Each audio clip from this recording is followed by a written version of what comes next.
العاصمة ياوندي بحوالي 1000 كيلومتر، وهي المدينة الأصلية ديال رئيس الاتحاد الافريقي لكرة القدم عيسى حياته، اللي غتحتضن المقابلة ديال الاياب بعد اسبوعين.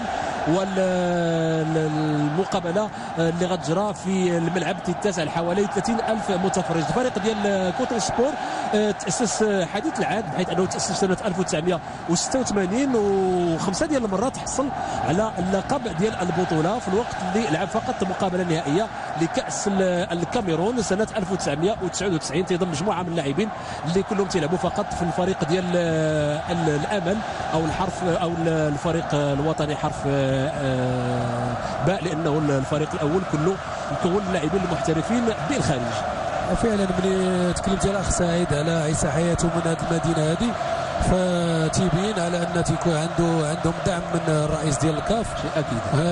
لان باش يكون حديث العهد هذا الفريق من 1986 ويفوز ببطولات ويكون دابا واجد في هذا النهائي ديال كاس الكاف، فكاين واحد الدعم كبير ديال عيسى حياته. اكثر من هذا سمحت لي مصطفى بانه الفريق ديال كوتون سبور يعني عمرو من نهار اللي صعد القسم الاول، يعني بعد سنه من التاسيس ديالو تحتل دائما الصفوف الخمس الاولى، وهذا تيبين على انه راه غيكون واحد الخصم صعيب وجيد. حاليا تحت الصف الاول فريق 6 ديال النقاط عن فريق كانو ياوندي، وباقي فقط جوج ديال الدورات. المسؤولين تيقولوا بانه الدور جوج ديال المقابلات غيلعبهم في المدينه ديالو، بحيث انه عنده خصو نقطه واحده وضمن اللقب ديال البطوله الكاميرونيه مره اخرى المره السادسه. اذا هذا تيبين فقط القوه ديال الفريق الخصم. طبعا فريق الرجاء البيضاوي غني عن التقديم، حنا قدمنا الفريق ديال الكاميرون باش الجمهور يعرف بانه فريق كبير. ذكر التشكيله ديال فريق الرجاء البيضاوي اللي قدمناها في نشره ديال الرئيسيه الثامنه. ففريق الرجاء يدخل بالمجموعه التاليه. هناك مصطفى الشادلي بالنسبه لبقيه اللاعبين، فهناك عبد الواحد عبد الصمد، محمد علي الديالو، مصطفى بيدودان، امين الرباطي، عادل بكاري، هشام مصباح، سامي تاج الدين، موسى سليمان، نور الدين قاسمي، ومروان زمامه. هذه المجموعه ديال فريق الرجاء البيضاوي اللي غتجري هذا المقابله. بالنسبه للاعبين الاحتياطيين فهناك رضوان الحمر، فرونسوا، عبد الحكيم ايت بولمان، احمد الاطلسي، نور الدين هرواش، يوسف بشار، وهشام ابو شروان اللي رجع من بعد التجربه اللي ما تمتش بشكل جيد مع الفريق القطري. بالنسبه للمنتخب الفريق الكاميروني كوتون سبور فهو غادي يدخل بالمجموعه التاليه. في حراسه المرمى هناك كاميني رقم 2، كيبونغ رقم 6، ماسوما رقم 12، مينيسو رقم 15، نسانجي رقم 18، بويا رقم 19، ناصورو رقم 23، سادجو رقم 24، مافيدي رقم 26، امادو رقم 28، عمرو ساندا، والمدرب هو مامادو لامينداي وهو من السنغال.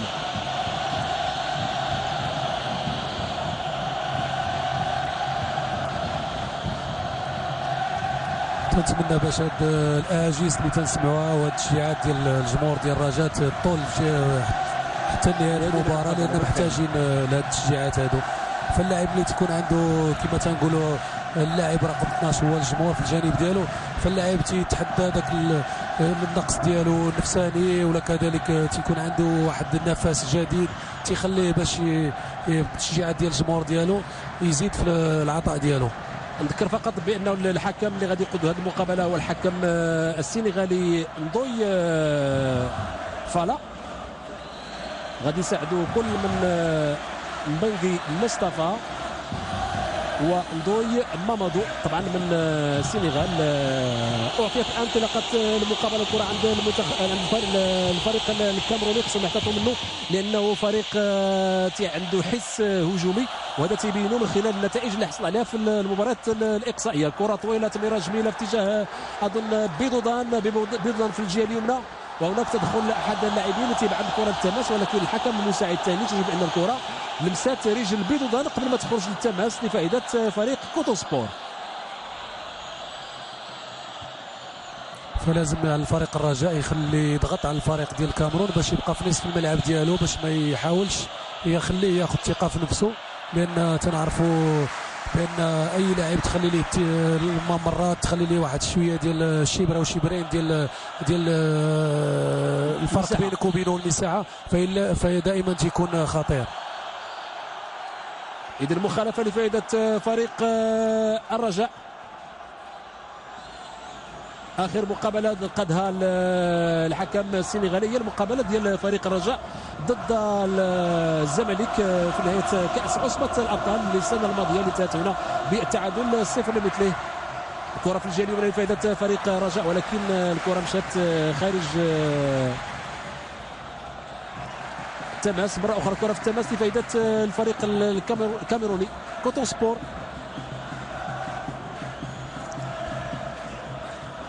بداية متساوية بين الفريقين، فكل فريق تيبحث على الخطة ويحاول يفرض والوجود ديالو، كذلك باش يشوف كيفاش الفريق الآخر الخطة اللي باغي يلعب بها. ترجع الكرة من عند عبد الواحد عبد الصمد، تبعد الكرة سامي تجديد، انتقلت الكرة لفريق الرجاء. كرة في الجهة اليسرى، حاول يمرر الجهة اليمنى لعند بيضودان، ولكن تمشي الكرة خصهم يحتاطوا من اللاعبين، لأن تيبان بأنه المهاجمين ما عليهمش حراسة لصيقة ديال الكاميرونيين. فعلا فكاين هذيك الخطة ديال كل لاعب الا مشى او اي مهاجم بدل المكان ديالو، فما المدافع ديال الرجاء ما تيتبعوش بحراسة فردية. هذاك اللي تيخلي كل واحد ياخذ اللاعب اللي غادي يجي في المكان ديالو في المركز ديالو. خطأ لفائدة الرجاء. وهاد الخطة خصها ديال كما قلنا الماركاج دو زون، هذا زعما خص يكون مستوعب اللاعب بواحد الشكل كثير، لأن فيها هفوات كثيرة اللي تخلي المهاجم بعض المرات ينفرد مع الحارس ولا يدير شي هجوم خطير. كرة طويلة، ضربة رأسية، ولكن الكرة غادي تمشي خارج خط المرمى، بل في الظل الحارس يتصدى الكرة الحارس كاميني، حارس دولي ايضا ضمن المنتخب الكاميروني. كره طويله ما تمكنش من الكره هشام مصباح، تمشي عند اللاعبين الكاميرونيين. فلازم على فريق الرجاء يكون التمريرات ديالهم محكمه، وكذلك المراوغات ديالهم ما يخليوش شي فرصه للفريق ديال الكاميرون، لان شفناه تيحاول باش يضغط على فريق الرجاء باش يخليه في نصف الملعب ديالو. تيبان ايضا بانه عنده حس هجومي، حيث انه تشوف جوج ثلاثه ديال اللاعبين دائما في الخط الامامي. فعلا تبين بان الفريق ما جاش باش يلعب على الدفاع، لو كان هذا يتبين باش يبقاو كلهم اللاعبين في الدفاع، وكذلك يكون غير مهاجم واحد. راه شفنا تقريبا نفس الخطه اللي نهجها الرجاء نهجها الفريق ديال الكاميرون. اذا الكره في التماس لفائده الرجاء، غادي تنفذ التماس من طرف سامي تجدين، في التماس من عند زمامه. سامي تجدين ترفع كره عاليه داخل منطقه الجزاء، ضربه راسيه، ولكن الحارس بصعوبه تحول كره الزاويه. محمد علي ديالو معروف عليه بانه بالرغم انه ما عندوش ماشي قامه طويله بزاف، وصلت الزاويه بسرعه، ولكن تصدى لاحد اللاعبين تبعدوا الكره. ضربه راسيه، تيجي الضربات الراسيه، ولكن تدخل رائع ديال الحارس. فهذيك الضربه الراسيه والضربات الراسيه علي ديالو معروف بهم كثير، وكذلك التمريرات المحكمه اللي شفنا دابا هذه اسابيع ولا شهرين. يعني كان الحارس لو انه كان متقدم يعني ب 50 سنتيمتر اخرى كان يصعب عليه انه يخرج الكره للركنيه. كذلك التمريرات ديال زمامه اللي في جميع المقابلات دابا اللي تلعب فريق الرجاء دائما تكون وراء الاصابات ديال فريق الرجاء.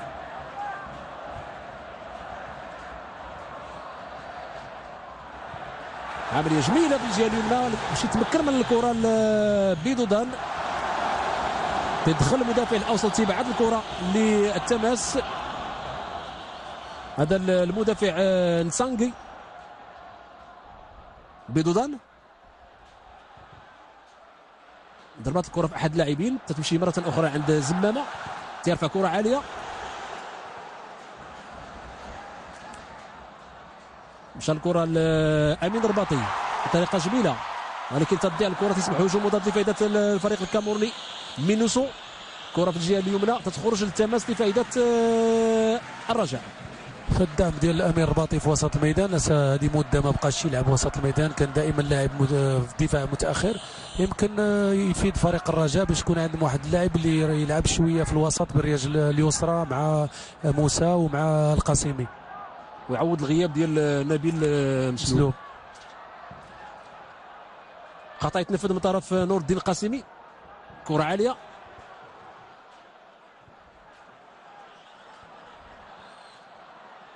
تدخل ديال هشام مصباح. نور الدين القاسمي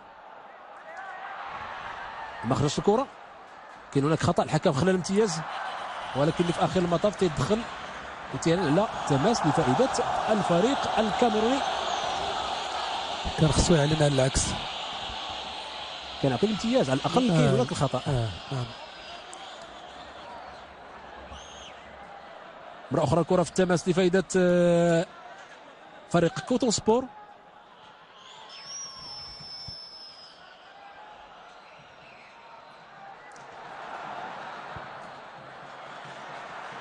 اخ سعيد تنشوفوا هذا الامتلاء ديال الملعب تيعطي واحد النفس للاعبين باش يلعبوا. فرحه كبيره ملي تشوف ملاعب مملوءه في المقابله اللي دازت بالرجاء والوداد، واليوم عاوتاني تيخلي باش الناس ترجع للملاعب وتشوف، لان اللاعبين محتاجين لهذا الجمهور كثير اللي يساندهم باش كره القدم المغربيه ترجع للمستوى اللي كانت فيه. لان كاين لاعبين عندهم مستوى ولكن خسر الدعم ديال الجمهور، لان المسير ما غاديش كل وحدهم اللي غادي يقدروا يزيدوا بيطوروا كره القدم في الوطن ديالنا. كره في التماس لفائده الرجاء. بيضودان تضيع منه الكره، ولكن حاول يكملها لعند هشام مصباح.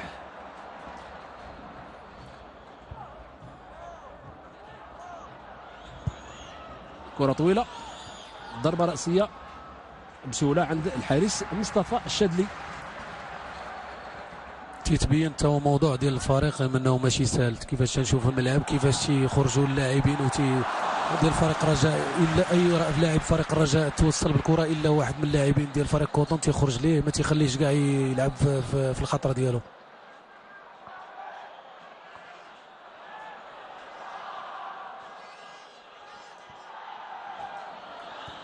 تدخل جيد ديال القاسمي، تنتقل الكره لفريق كوتون سبور. كره عند مافينغي، والكره في تماس لفائده فريق الرجاء بعد ما خرجت الكره اللاعب بويا اللي تحمل رقم 18.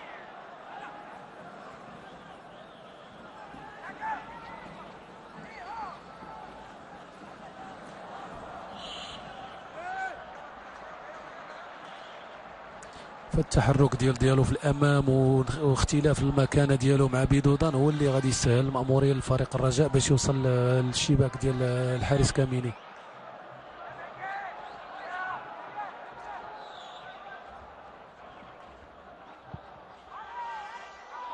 كره طويله من عادل بكاري تمشي عند المدافع الاوسط التي يرجع الكره.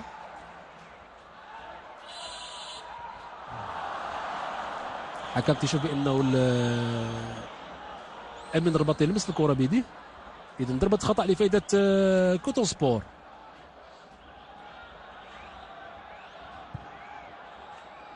كره طويله غادا تخرج خارج خط المرمى، اذا ضربه مرمى لفائده فريق الرجاء. 10 ديال الدقائق على انطلاق الشوط الاول، الوقت يمر بسرعه فعلا. اخ سعيد راه 10 دقائق يلا كانت فيها ضربه ديال ديالو اللي كانت لو التدخل الحارس في الوقت المناسب لكان هدف الاول فريق الرجاء، وكنا تنتمناو باش ذاك الهدف بتسهل المقابله على فريق الرجاء. ودائما الاصابه اللي تتسجل في ربع ساعه الاولى تكون هذه محاوله عند بيدودان، محاوله المراوغه، ولكن تمكن احد اللاعبين تيبعد الكره ما غتخرجش. دائما الكره لفائده فريق الرجاء البيضاوي. نور الدين، الكرة في التماس لفائدة فريق الرجاء. تيحاولوا يكونوا اللاعبين الكاميرونيين هما السباقين لكل الكرات، وتيبان بانه الفريق الكاميروني او المدرب بالاحرى مشاهدين يعني المباريات ديال فريق الرجاء بكثره، بحيث انه تيعرفوا بان القوه ديال فريق الرجاء بانهم تيحملوا كرات من الدفاع الوسط، فاول مدافعين تيكونوا هما المهاجمين ديال المنتخب ديال الفريق الكاميروني، حيث ما تيخليهم شيء يهيئوا الكره، تيرغموا عليهم انه يلعبوا كره طويله. الان ضربه خطا غادا تنفذ، محاوله تسديد كره دائريه ممتازه، هدف ديال فريق الرجاء البيضاوي اللي سجل اظن بيدودان. تمريره ديال الزمامه اللي عاد تكلمنا عليه بالفعل بطريقه جميله لعبوها اللاعبين ديال فريق الرجاء البيضاوي.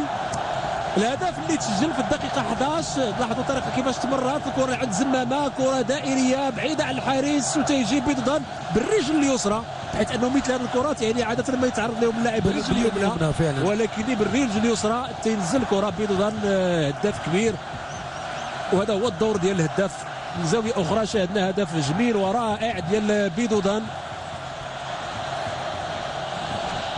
اذا 1-0 لفائده الرجاء امام كوتون سبور.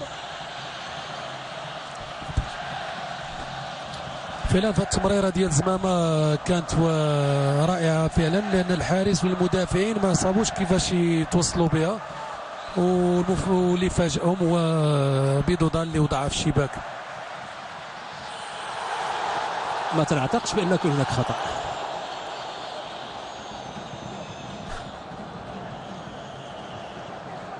على كل حال الحكم على ضربه خطا ضد هداف المقابله لحد الساعه بيدودان، اللي خصو يتفهم القرار ديال الحكم ويخلي اللياقه ديالو النفس ديالو المباراه باش ما يتكلمش معاه، يضيع داكشي في الاحتجاج والكلام مع الحكم. كره طويله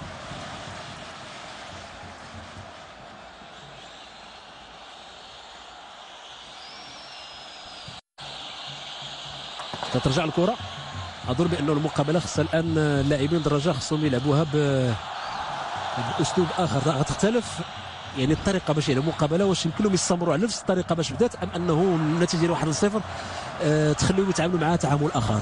لازم يبقاو في هذا الريتم هذا وفي الايقاع اللي بداو، لان الا تاخروا لان باقي الوقت طويل يمكن يكون واحد اندفاع كبير ديال الفريق ديال الكاميرون. لهذا بالنسبه لي انا فخصهم يبقاو في هذا النهج هذا.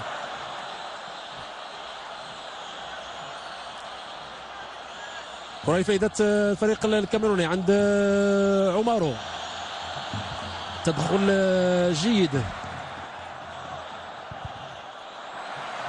تدخل جيد ديال عادل البكاري، تمشي الكرة للتماس لفائدة فريق الرجاء اللي متقدم الان ب1-0 امام فريق كوتون سبور في مباراة الذهاب برسم نهاية كأس الاتحاد الافريقي لكرة القدم.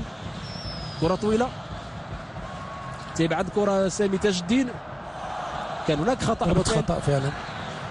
فلازم في وسط الميدان اللاعبين اللي عندهم تجربه بحال امير الرباطي ولا زمامه رغم صغر السن ديالو والبدايه ديالو الرسميه في فريق الرجاء السنه هذه بواحد الشكل كبير، هما اللي خصهم يبردوا الاعصاب ويبردوا ويحاولوا يبردوا من الايقاع ديال الفريق بالتمريرات القصيره وكذلك الاحتفاظ على الكرات.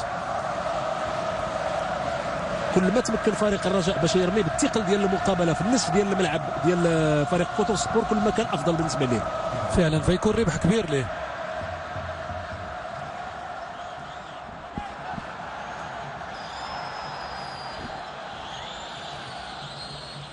كره طويله تترجع من طرف عادل البكاري، تتمشي عند تمير هذه طويله من عند زمامه، ولكن الكره خرجت للتماس لفائده فريق كوتون سبور. فتنلاحظوا اخ سعيد بان في الدفاع ديال فريق الرجاء تنقولوا راجل مع راجل في الدفاع، لان جوج حراسه فرديه وما كاينش شي لاعب اللي تنقولوا وراء المدافعين بجوج، لا عبد الصمد ولا البكاري. لهذا فشويه صعب راس جوج لاعبين مع جوج ديال الخصم، فهذا صعيب دائما رجل التغطيه. فالرجل اللي تيقوم بها هو تقريبا مصباح اللي هو في الامام ديالهم ماشي على الوراء ديالهم، فهذه يمكن هي الخطه اللي نهج هوري ميشيل باش يحاول يضغط على الفريق ديال الكاميرون باش يبقى في نصف الملعب ديالو، ولحد الساعه راه هذه الخطه راه ناجحه. هشام مصباح ترجع الكره لعند عبد الواحد عبد الصمد، تمريره طويله، عمليه جميله لعند بيدودان تسديده من بعيد.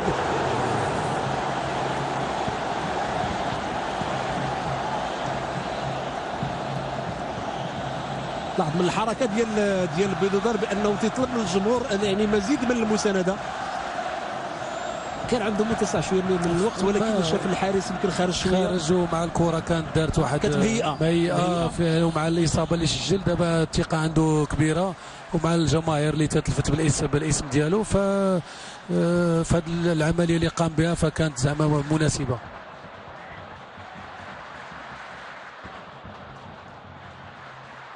كره في التماس تخرج للزمامه. بحال دابا هذا عرس فرح كبير لازم من الجمهور 90 دقيقه يبقى يشجع باش اللاعبين يبقاو دائما في ذاك المستوى ديالهم والعطاء ديالهم، لان ملي تيسكت الجمهور فاللاعب حتى هو تيجي واحد الوقت ديال الفراغ نفسانيا وكذلك في العطاء ديالو، رغم ان ما يقدرش يبقى في واحد 90 دقيقه هو في واحد المستوى كبير. حكم تيشوف بان هناك خطا لفائده فريق كوتون سبور.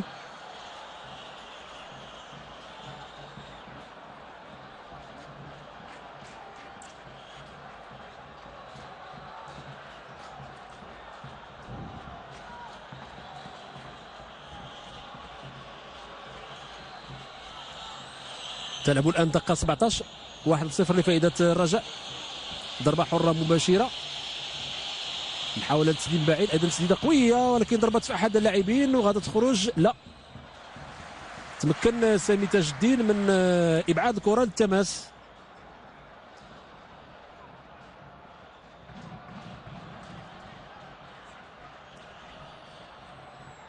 غيتنفذ التماس بواسطه اللاعب كيبونغ.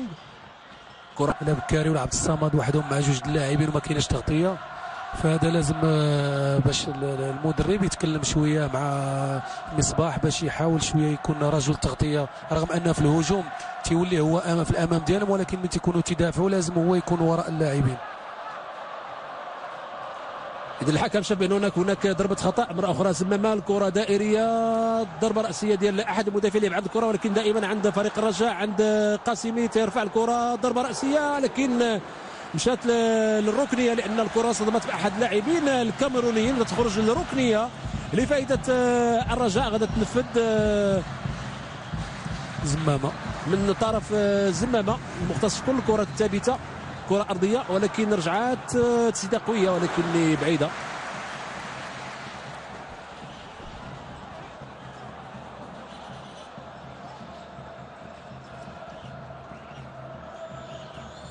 اللي كان وراء التسديدة هو هشام مصباح. هشام مصباح اللي في هذه الآونة ولا رجل المحور في فريق الرجاء البيضاوي وخدا المكانة ديالو رسمية، لان لاعب عنده مؤهلات عاليه وكذلك لياقه بدنيه وكذلك القامه ديالو تتساعده باش يكون تقريبا هذه 3 سنوات باش يكون لاعب رسمي في فريق الرجاء. عمل جميل تيقوم به اللاعب محمد علي ديالو، ولكن الكره اخيرا مشات عند اللاعبين الكاميرونيين، تتبعد الكره في اتجاه عند اومارو ساندا، استرجع الكره نور الدين القاسمي، امين الرباطيل عند داخل منطقه الجزاء. دائما الكره ولكن كاين هناك صراع كبير ما بين المدافعين وسوء تفاهم ما بين المدافعين والحارس. كاد نور الدين القاسمي يستغل هذه الكره، تنفذ تماس مره اخرى كره عند نور الدين القاسمي، تطلع من الكره. حكم شاف بان هناك خطا لفائده فريق كوتون سبور. فالضغط هذا اللي جا من وراء القاسمي هذا اللي يخلي بعطر شويه الخطه ديال الدفاع، كذلك ما تبقاش واحد الثقه بين المدافعين والحارس ديالهم، وهذا الشيء اللي تبين لنا.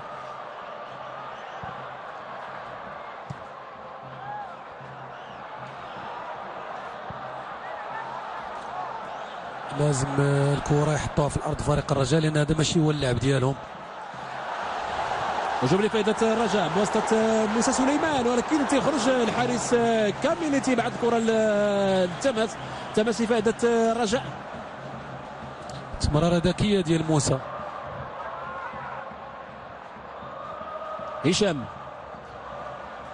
هناك تسلل، الحكم على تسلل ديال بيدودان.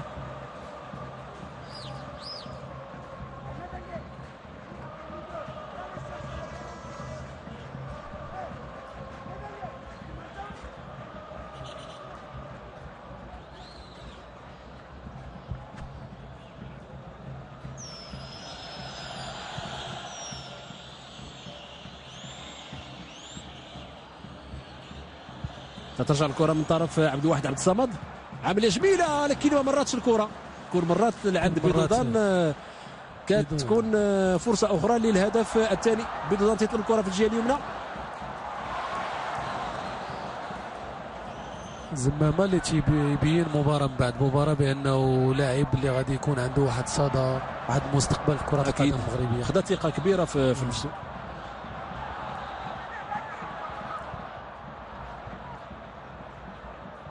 ولاعب اللي ما فيش زيادات كثيره، اللي تيلعب كما تنقولوا صحيح جيست، تيلعب في الطريقه اللي تيفكر قبل ما يلعب الكره ديالو.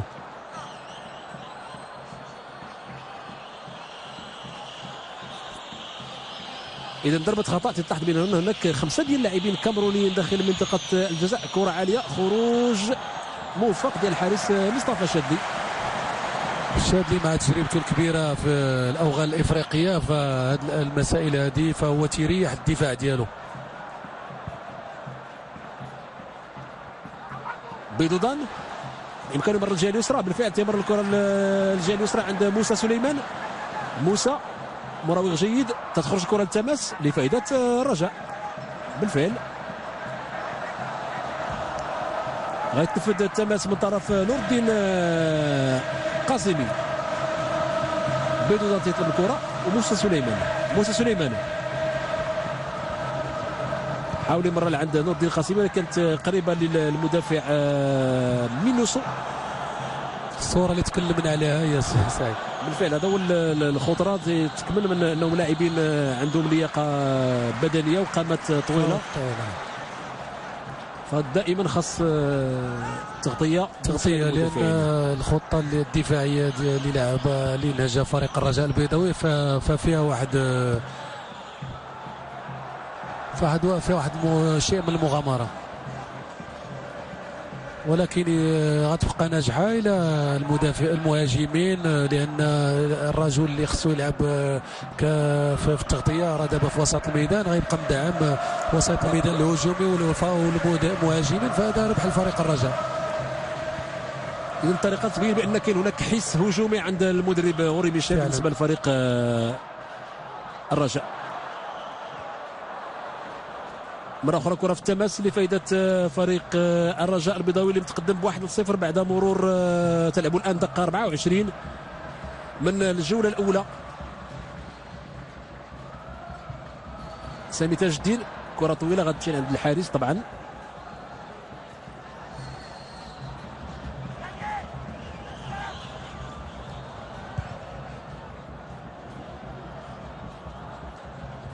عبد الواحد عبد الصمد، هشام مصباح باليد ديالو بالفعل.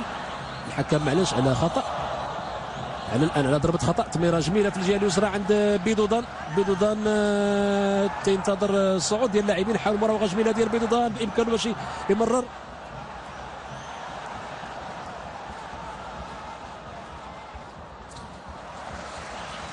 يتمكن باش يحصل على ضربة زاوية أو ركنية لفائدة الرجاء، في الوقت اللي احد اللاعبين ديال الكاميرون سقط من فريق كوتون سبور في هذيك اللقطه اللي مع موسى اللاعب ماسوما.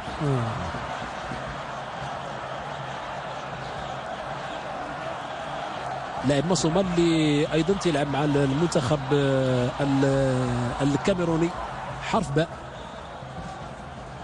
نظرا لكثره اللاعبين الكبار اللي عندهم، فصعيب باش يكون عندهم هذو مكانه مع الفريق الاول ديالهم.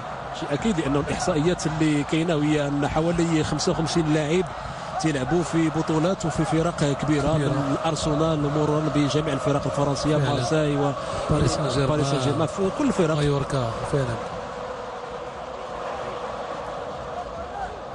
وهادو لاعبين اللي دابا في هذه الفرق الكبيره اللي في اوروبا، فتقريبا جميعهم كانوا على سن 14 15 سنه تلتحقوا في فرق كبيره بحال ايطول اللي كان في ريال مدريد على سن 14 سنه، اكيد جيريمي، كلهم هاد اللاعبين هادو. اذا ضربه زاويه او ركنيه لفائده فريق الرجاء في التنفيذ هذه المره نور الدين قاسمي. هذه المره كل لاعبين الكاميرونيين داخل منطقه الجزاء. نور الدين القاسمي كره ارضيه تيجي احد لاعبين تبعد الكره، ولكن مره اخرى لفائده الرجاء في الوقت اللي خرجت الكره خارج خط المرمى. اذا ركنيه اخرى لفائده فريق كانت الرجاء. ضربات هذه الزاويه تكون في مستوى مزيان فهي تربك للدفاع، تيكون في واحد المحنه. نور الدين القاسمي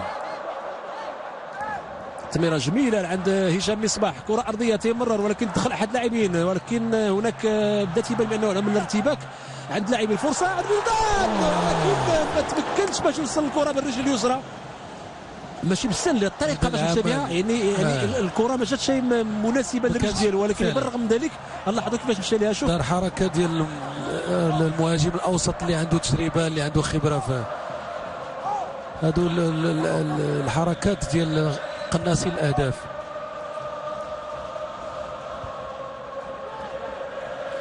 موسى سليمان، محمد علي ديالو،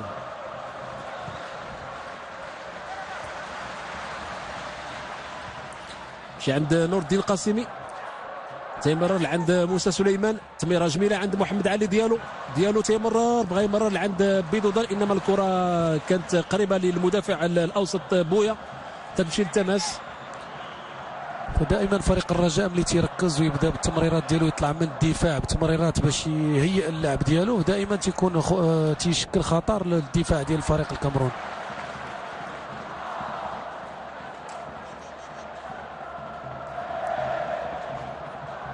زمامه تمريره جميله الجهه اليمنى عند سامي تاج الدين، ولكن ما تمكنش باش يوصل للكره، تتخرج له التماس لفائده فريق كوتون سبور.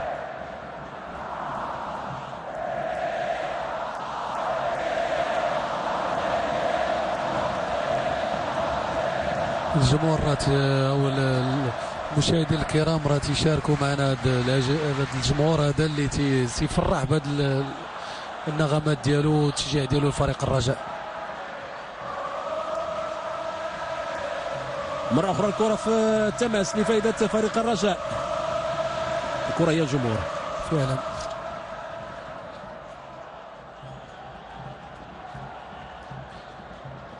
غيتنفذ التماس من طرف سامي تاج الدين عند زمامة، تضيع من الكرة مشات لعند سادجو اللي بعد الكرة، حاول يسترجعها لعبد الواحد عبد الصمد. مرة أخرى فريق الرجاء استرجع الكرة، كرة طويلة ما كاينش هناك تسلل، ولكن رجعت من طرف المدافع دائما الكرة عند فريق الرجاء البيضاوي عند موسى سليمان، استلام البعيد ولكن أيضا بعيدة على المرمى.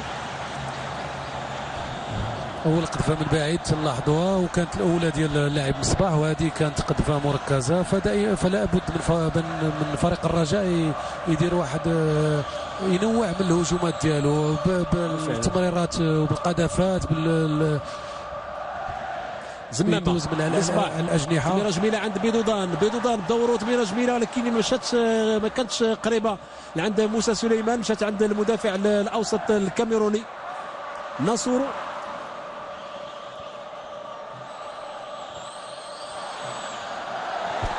عمليه جميله لكره فريق الرجاء البيضاوي، هناك محمد علي ديالو ولكن تسديده مشات محاذيه للمرمى.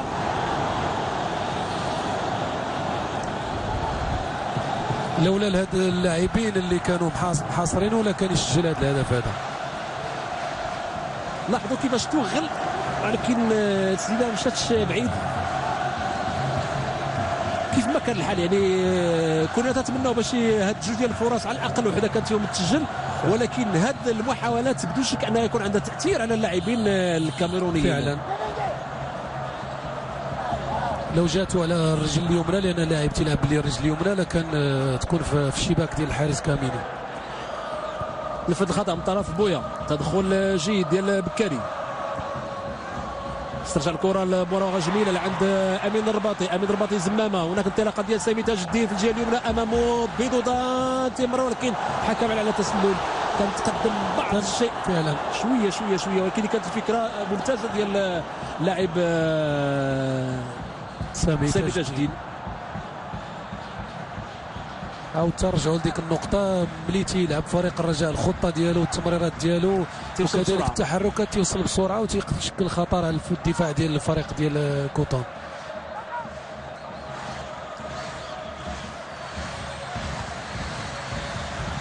بدات الكره من طرف الحارس كاميني، كره طويله ترجع الكره امين الرباطي، تيجي هذه المره عبد الواحد عبد الصمد تيبعد الكره لعند بيدودان، اصطدمت به الكره وخرجت التماس لفائده فريق كوتون سبور.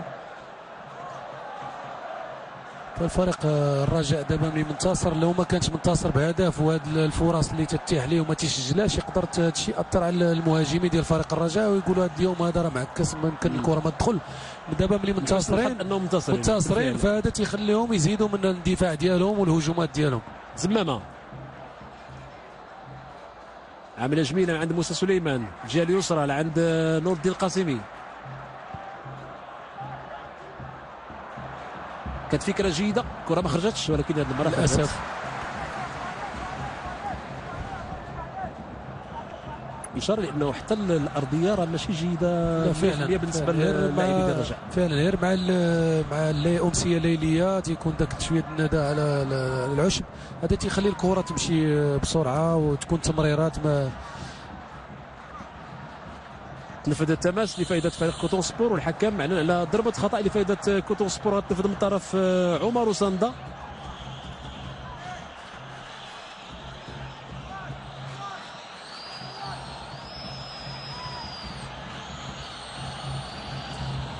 يجب الحذر في ضربات الخطا.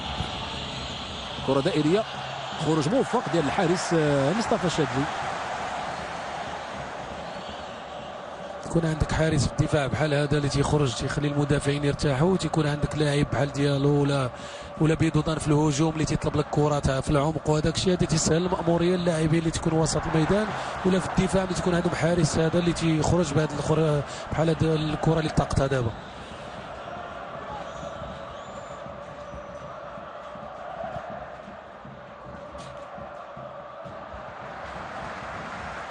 كره في التماس بعد ما خرج الكره عادل البكاري، غيتنفذ التماس من طرف بويا، نور الدين، موسى سليمان،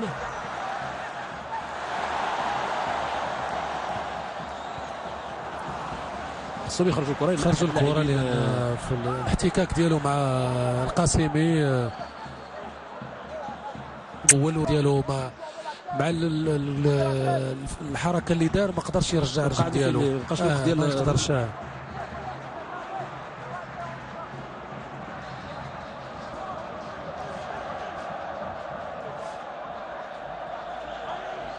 يمكن الحركه فيها اكثر من تاويل، ولكن كيف ما كان الحل الرجل ديال القاسمي كانت عاليه اكيد انها خصها تنزل، غتنزل على الى نزلت لقات الراس يعني.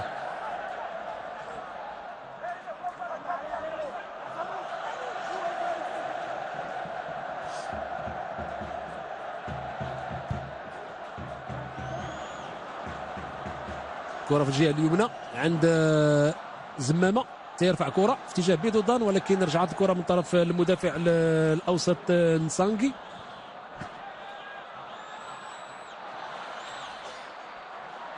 دخل هشام مصباح الكره في التماس لفائده فريق كوتون سبور. تتعطى الان الاسعافات للاعب بويا.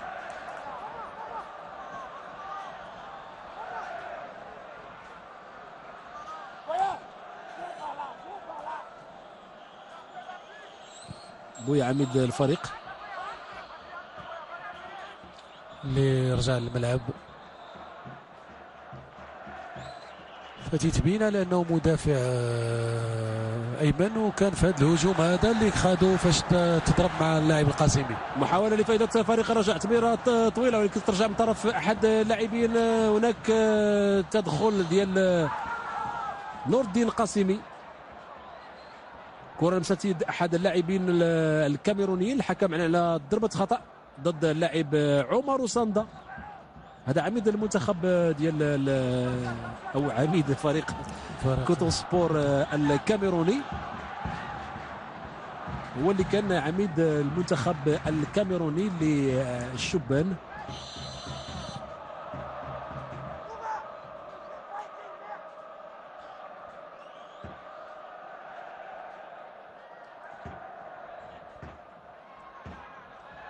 في الكاميرون عطاو واحد الوقت كثير وكذلك مؤهلات كثيره ووسائل كثيره للتكوين اللاعبين. لهذا تنشوف هذا العدد مهم من اللاعبين اللي محترفين، وكذلك هذه الفرق بحال هادو اللي تنشوفوا عندهم مستوى جيد.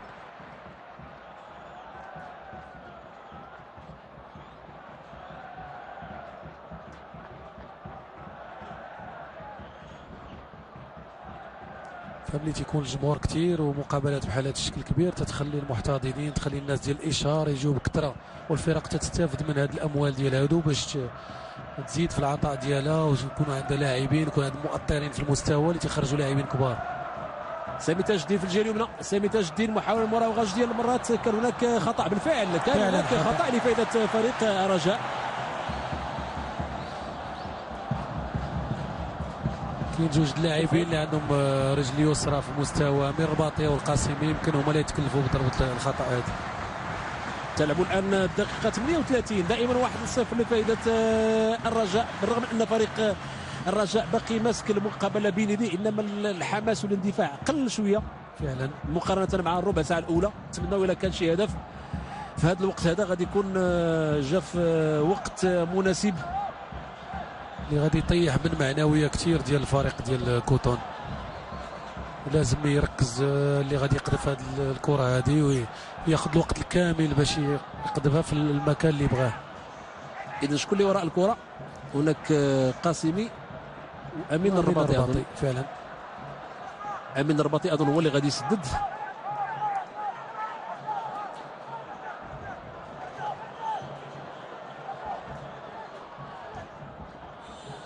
امين الرباطي تيسدد كره عريضه، دائما كره خطيره ضربه راسيه، ولكن مره اخرى في يد الحارس في الوقت اللي الحكم على تسلل. المحاوله الثانيه كانت عمليه جميله ديال امين الرباطي.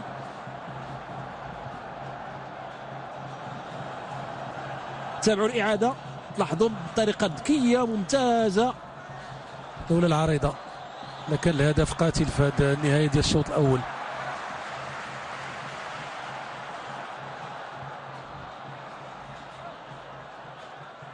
كره في الجهه اليمنى عند موسى سليمان، مراوغه ديال موسى سليمان، ولكن تدخل احد اللاعبين دائما كره خطيره، ولكن مشات اخيرا عند الحارس كاميني. نرجع للملاحظه ديالك مصطفى الحداوي، انه من حسن الحظ انه فريق الرجاء متقدم الان ب1-0، يعني كل ما كانت تتقدم وتتحد الفرصه تضيع له، انه ممكن اللاعبين يحسوا بالياس فعلا. كره في الجهه اليمنى عند محمد علي ديالو على ذكر الهجومات، واحد الهجوم اخر بالفعل كره فرصه، ولكن تدخل المدافع الناصورو.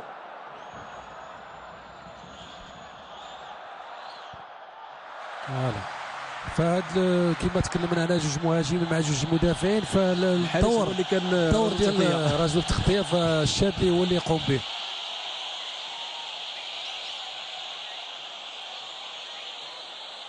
اظن بانه احد اللاعبين ديال فريق الرجاء ديالو اللي كان متوعك،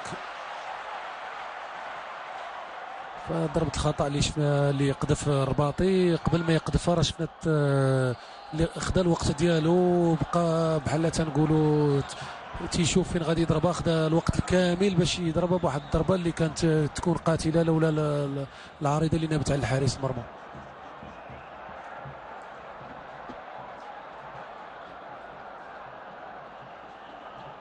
حوالي 5 دقائق على نهاية الشوط الأول، 1-0 لفائدة الرجاء أمام كوتون سبور في مباراة الذهاب برسم نهاية كأس الاتحاد الإفريقي لكرة القدم اللي تتقام هنا بمركب محمد الخامس بمدينة الدربدة أمام حوالي 60 إلى 65 ألف متفرج.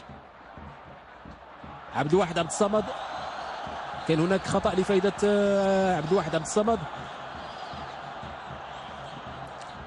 فيجب التنويه بالخطه ديال لوري ميشيل، وكذلك حتى اللاعبين اللي في الملعب ديال فريق الرجاء، فالكل قيم مقابله جيده من الحارس الى بيدودان في الهجوم، وتنتمناو باش الشوط الثاني يكون اكثر نجاح في تسجيل الاهداف. تدخل جيد ديال عبد الواحد عبد الصمد، كل ما كانوا المدافعين هما السباقين للكرات كل ما كانت التدخلات ديالهم ناجحه امام اللاعبين الكاميرونيين، نتيجه بانه عندهم مهاجمين خطيرين فعلا.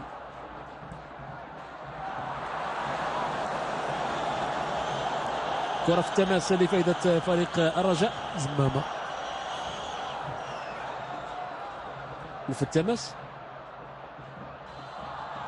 مرة أخرى خطأ لفائدة الرجاء، لفائدة هشام مصباح. غيتنفذ الخطأ من طرف زمامة. كرة طويلة محمد علي ديالو. كان هناك خطأ، الحكم ترك الامتياز مادام أن الكرة عند فريق الرجاء، ولكن تيجي أخيرا المدافع بويا تيبعد الكرة، تترجع من طرف أمين الرباطي. ديالو اللي سقط على الأرض في التوعك في الاحتكاك ديالو مع الفريق مع اللاعب ديال كوطون. الحكم انتبه لهذا الخطأ هذا.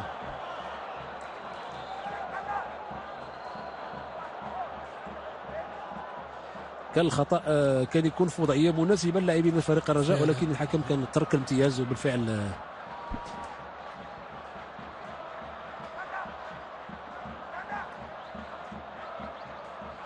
نتمنى ما يكونش خطأ وضربة صعبة في اللاعب ديالو باش يكمل المباراة ديالو، لأن قايم بقى في الشوط الأول جيد.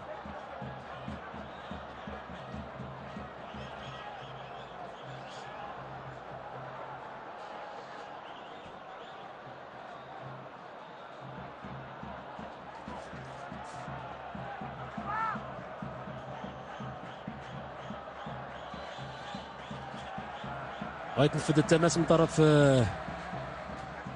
نبيل اسلوب، اسف من طرف سامي تاج الدين. كرة طويلة فمسلوب تيخص في هذه المقابله نظرا للعطاء اللي تيعطيه فريق الرجاء البيضاوي. 4 ديال المهاجمين، 3 ديال المدافعين ديال فريق الرجاء ضد 3 مهاجمين، ولكن الرجوع ديال اللاعبين ديال فريق الرجاء في الخطه اللي ناهجينها دابا هو خصهم ولا بد يكونوا ولا بد وسط الميدان فريق الرجاء يرجع بواحد السرعه خاطفه باش يساعد المدافعين ديالهم اللي تيكونوا راس براس مع المهاجمين. غيتنفذ التماس من طرف عميد الفريق بويا.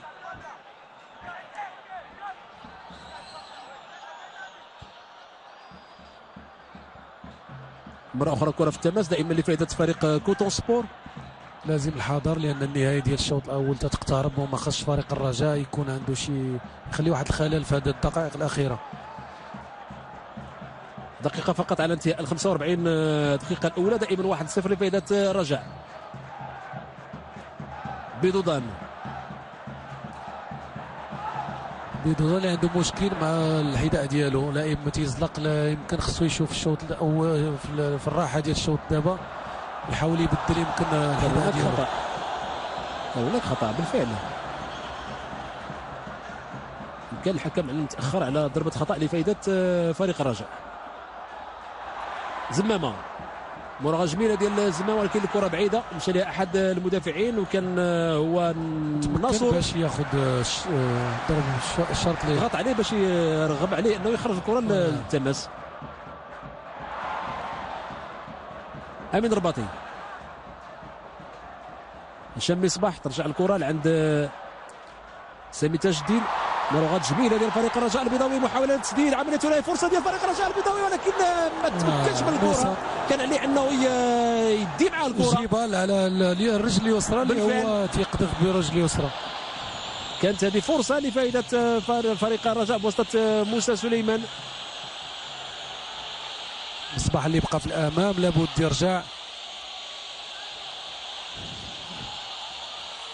بالفعل كاين هناك خطا، خصهم يحتاطوا فعلا. مصباح ما رجعش بسرعه لهذا ارتكب هذا الخطا هذا. خصهم يحتاطوا من ضربه الخطا، لان اول ضربه خطا اللي كانت لاحظنا بان التسديده كانت قويه ديال احد اللاعبين، بالتالي فمن الضروره على انه يكون هناك حائط كبير امام اللاعب اللي غادي يسدد، خاصه في هذه اللحظات الاخيره هذه. بالفعل نتلعبوا الان الوقت بدل ضائع من الجوله الاولى.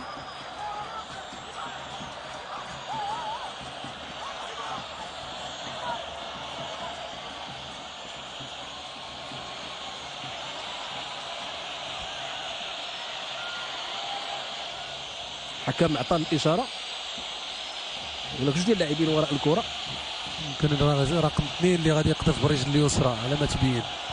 تيسدد ولكن ضربات في الحائط. اللي سدد كان هو كيبونغ.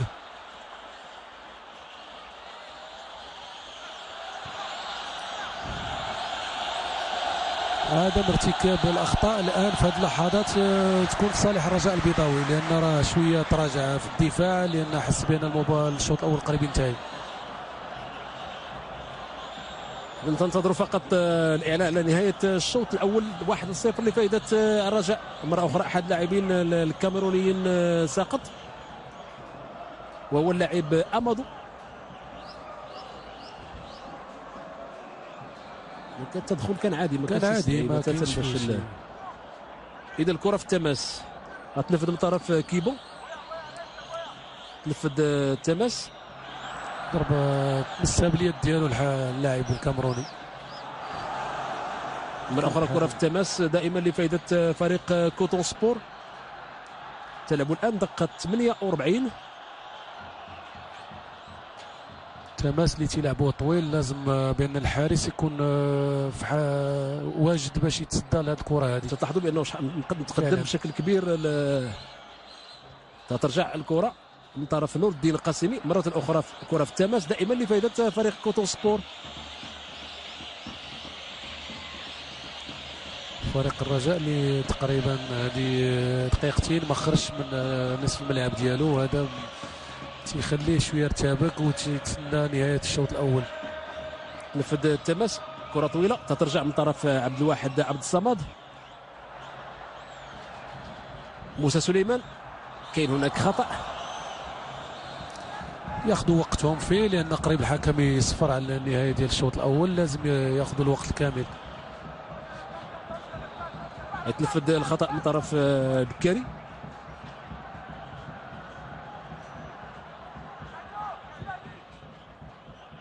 كره طويله، البيضاوي حاول يمر الكره بالراس للجهه اليمنى ولكن مشات بعيد.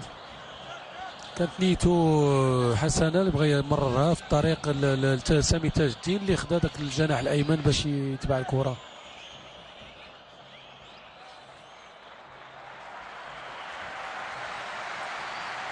وفي هذه الاثناء تعلن الحكم على نهايه الشوط الاول بفوز فريق الرجاء البيضاوي على فريق كوتون سبور، واعاده للهدف اللي سجلوه بيضودان لفائده الرجاء. في كلمتين، الشوط الاول مصطفى الحداوي. الشوط الاول اللي شفناه هو اللي كان خصو يقوم به فريق الرجاء البيضاوي، رغم الاهداف اللي ما سجلها في الشباب. بالنسبه لي كانت مقابله الشوط الاول يخرج بشي هدفين على الاقل. مصطفى، اطلاله على المجموعه ديال فريق الرجاء، ما تظهرش بان كاين هناك تغيير. سيدوني ميشيل غادي يعطي نفس يعني خلى نفس الفريق، لانه اظن بانه الفريق قايم او اللاعبين قايمين بالواجب ديالهم على احسن ما يرام. فعلا فكل في هذه المجموعه هذه اللي لعبت في الشوط الاول قامت بالعمل ديالها، قامت مباراه الشوط الاول جيد. تيبقى دابا غير شويه ديال الحظ لفريق الرجاء باش يزكي الاهداف، الفرص ديال الاهداف اللي جاتو في الشوط الاول اللي تخليه يرتاح، لان هدف ثاني غادي يكون تقريبا اللي غيخليه يرتاح ويخلي الفريق يجيب هدف ثالث، يجيب هدف ثالث اللي غيخلي الفريق ديال كوطون يهاجم، وغادي يخلي الدفاع ديالو خاوي، ويخلي هذه الفرص تكون كثيره ديال فريق الرجاء. واش هو نتمنى ان شاء الله يحدث في هذا الشوط الثاني من المقابله. ايضا الفريق الكاميروني اطلاله اوليه، ما تيبانش كاين هناك تغيير. اذا اعطيت انطلاقه الجوله الثانيه. كره طويله من امين الرباطي تترجع من طرف المدافع الاوسط مافينغي.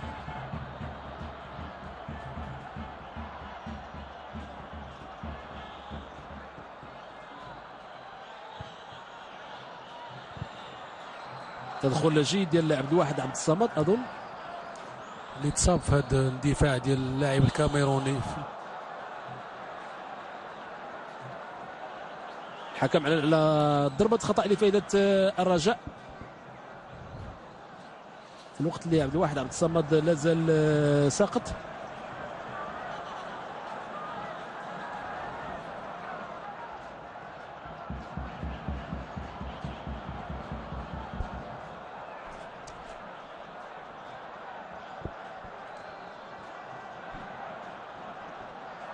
دائما ملي تكون كرات بين اثنين مع اللاعبين الافارقه فلازم دير انت الرجل الاولى بحال اللقطه اللي كنا شفنا الحركه ديال القاسمي في الشوط الاول. هنا تنشوفوا كيفاش توعك بيدودان في عبد الصمد في الدفاع، فمشى بشويه متاخر، واللاعب او المهاجم الكاميروني ما تيتوقفش على الحركه ديالو، تيمشي بعيد. اذا ضربه خطا لفائده الرجاء. نور الدين القاسمي داخل منطقه الجزاء، ضربه راسيه ديال موسى سليمان رغم قصر القامه ديالو. اذا ضربه مرمى لفائده فريق كوتون سبور، حارس كاميني.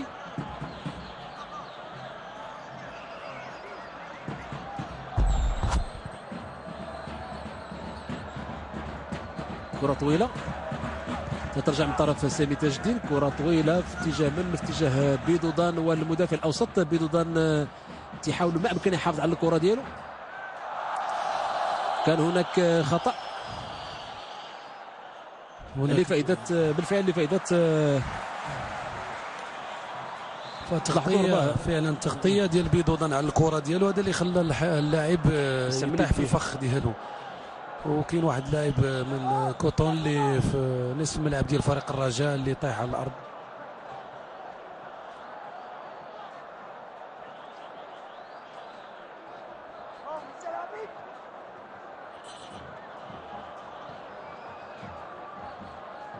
نذكر بانه الفريق ديال كوتون سبورت يشرف عليه مره اخرى مامادو لامين ندياي، وهو المدرب السنغالي، كان سبق له الشرف على تدريب منذ سنة 2001 وغاب وعاود رجع يدرب الفريق منذ شهر يوليوز فقط من هذه السنة.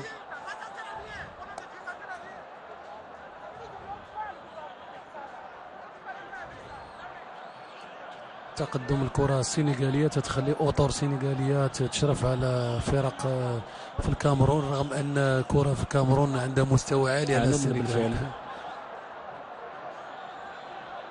فهذا يكون في الكفاءة ديال الشخص.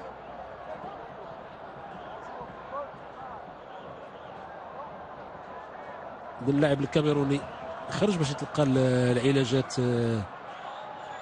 خارج الملعب في الوقت اللي غتنفذ ضربة خطأ لفائدة فريق الرجاء. وراء الكرة كل من زمامة والأمين الرباطي. ملي تكون تسديده ديال هذا الخطا جيده يكون خطر على الحارس كاميني. بدونش تكون دائريه، كانت ارضيه ولكن بسهوله في يد الحارس. فكما تنشوفوا تيشير باليد ديالو الرباطي اللي يقذف على اللاعبين باش يدوزوا امام الحارس، لان ما كانش بغى يقذف بالفعل، ما كانش يقذف كانت النيه ديالو انه غير ينزل امام اللاعبين. اي واحد يطلق رجوع على الكره يعني كره في الجهه اليمنى بوسط مره اخرى بيدودان تعرف بانه يعني القوه ديالو انه اللي عنده الحراسه ديال الكره. تيفكرنا في اللاعب امان الله اللي كان في فريق الدفاع حسن الجديدي والفريق الوطني المغربي.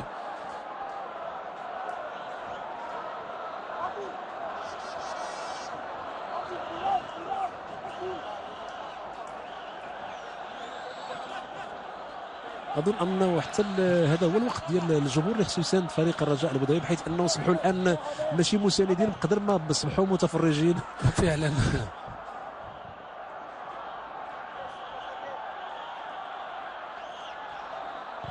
مرة أخرى كرة طويلة، تصدى الكرة المدافع اللي تيبعد الكرة. زمامة، سامي تاج الدين، ديالو بإمكانه يمرر تمريرة جميلة للجهة اليسرى، ما كاينش هناك تسلل فرصة لفريق الرجاء البيضاوي محاولة ديال المراوغة، لكن من الأحسن كان ينزل الكرة أمام بيدودان، أفضل من بغى يراوغ ينزل الكرة أمام الرجل اليسرى موسى سليمان. فرصة أخرى لفريق الرجاء، لأن هذه المقابلة خصها تحسم هنا بمدينة الدار البيضاء، ضربة أرسية ولكن مشات الكرة دائما عند فريق الرجاء البيضاوي، عند نور الدين القاسمي. خاص يكون ضغط كبير الآن على مرمى فريق كوتون سبور. تمشي الكرة عند هشام مصباح، ولكن التمريرة ديال سامي تاج الدين مشات الكرة بعيدة على مرمى ديال الحارس. فما خصش شي اللاعبين لاحظوا يعني كانت فرصة مواتية تنزل الكرة أمام بيضودان أسهل ما يكون، فضل هو يراوغ الرجل اليسرى اللي تيضرب بها هو. ففرص ضائعه، يمكن واحد الوقت ما غاديش يلقاو لان فرص في الشوط الاول، وهذه فرصه سانحه اللي كانت 100% كان خصها تكون في الشبكه. مرة أخرى موسى سليمان في الجهة اليسرى، تمريرة عند بيدودان، والكرة في التماس أو ضربة خطأ. كان يمكن واش بيدودان تكلم مع موسى ملي كان في هذيك الكرة، لأن لازم الكلام تكون شوية الكلام شوية ديال التجاوب بين اللاعبين، يمكن كان يرغم عليه يعطيه الكرة. حيت بعض المرات اللاعب تيبقى حاضر راسو تيشوف الكرة ما تيشوفش اشنو كاين بالجانب ديالو. ترجع الكرة من طرف بكاري، تمشي لعند امادو، هناك خطأ، حكم ترك الامتياز، انتقلت الكرة لعند الفريق الكاميروني وضربة خطأ. الدفاع ديال بكاري اللي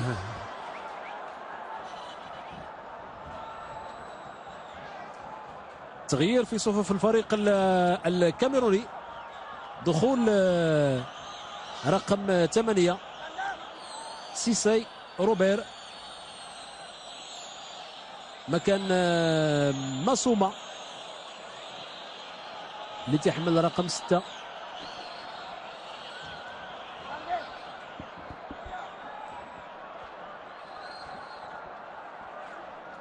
إذن هذا رقم 8 سيسي روبرت سيسي اللي في الجناح ايسر. كرة عالية، خروج موفق ديال مصطفى الشادلي.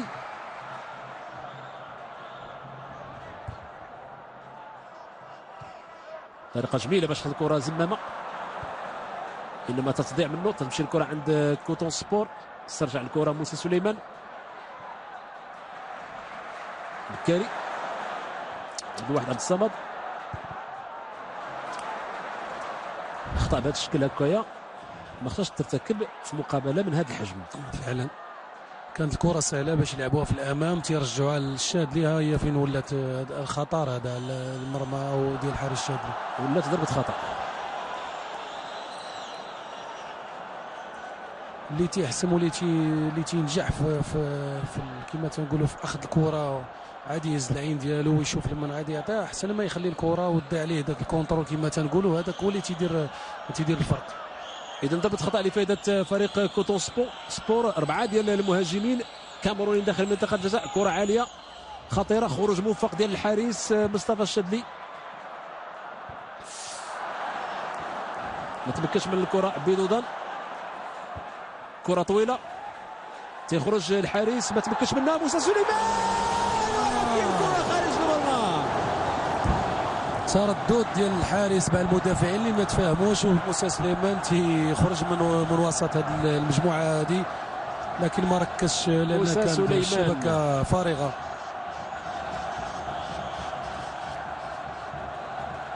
الحارس ارتكب خطا حيث انه ضرب موسى. ايوه فعلا فرص كثيره تنتمنوا باش فريق الرجاء البيضاوي يسجل واحد الهدف، لان في المتناول ديالو يفوز على هذا الفريق بهدف اكثر من هدف واحد. يمكن نقول مصطفى بانه الصعوبه ديال المقابله الان اصبحت في السهوله ديالها فعلا، يعني بقوه اللي سهله حتى اللاعبين ما عرفوش كيفاش يوصلوا للمرمى ديال فريق كثرت الفرص اللي تتيحوا لهم.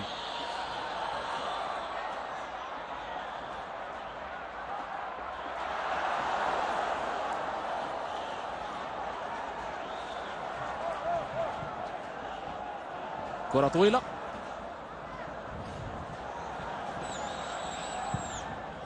مرة أخرى، كرة طويلة تمشي للجهة اليسرى، حسن محتاطو، خطيرة خطيرة خطيرة من حسن الحظ بأنه المهاجم اللي ما ركزش، هذا هو اللي خلينا نقول بأنه المقابلة سهلة والصعوبة ديال أنها فهاد الكره هذه باش جات هذه الفرصه الفريق ديال كوطون هو عدم التفاهم بين سامي تاج الدين وعبد الصمد اللي مشاو الكره بغا يلعبوا بها بالراس، هما في وقت واحد والمهاجم داز من الوراء ديالهم ومشى باش مرر هذه التمريره اللي كانت غادي يكون وراء هدف الفريق ديال كوطون. لهذا لازم يكون الكلام بين اللاعبين، فهذا هو اللي تيخلي واحد يمشي وواحد يتاخر في التغطيه.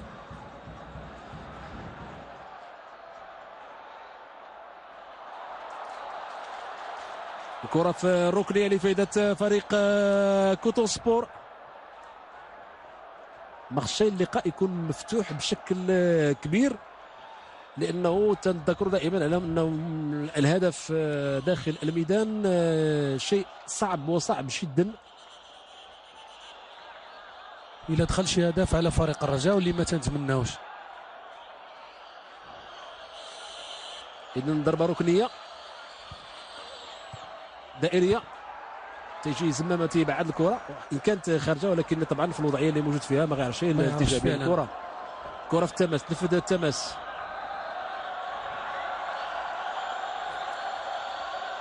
كان هناك خطا اخيرا الحكم دخلوا عنا على ضربه خطا لفائده فريق الرجاء. صالح اللاعب مصباح اللي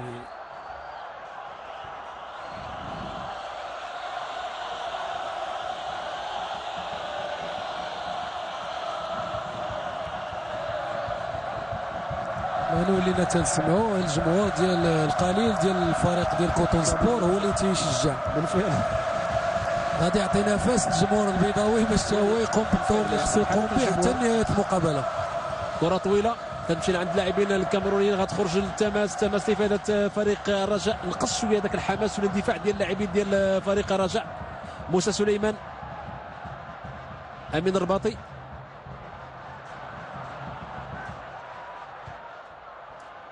كرة طويلة اتجاه عمر بن محمد علي ديالو.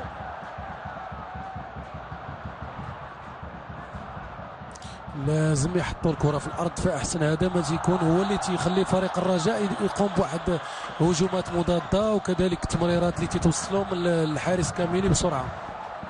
وتيبان ايضا حتى من تصرفات اللاعبين الكاميرون على انهم يعني مخرجهم 1-0.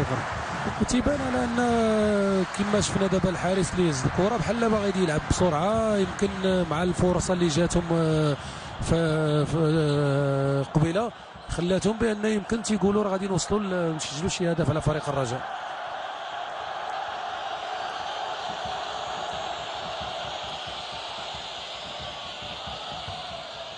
اذا ضربه مرمى لفائده الرجاء، لفائده كوطون سبور. كاميني،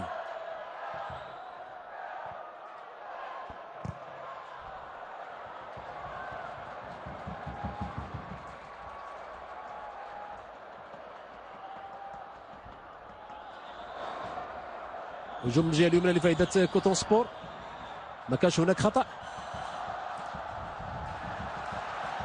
بالحكم على لمسه يد لفائده فريق الرجاء.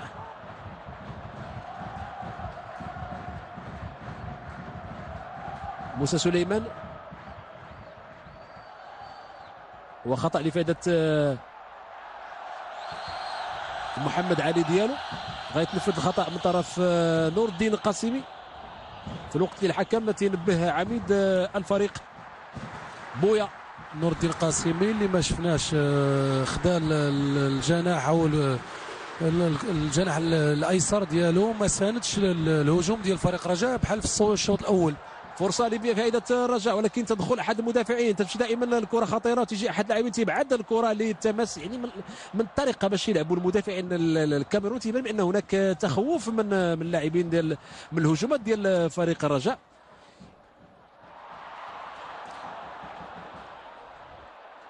هاد الحركات لازم تيكون الفريق منتصر بثلاثه الاهداف او 4، لان هدف واحد يخلينا مازال نخافوا باش ما يرجعش عنا الفريق ديال الكاميرون.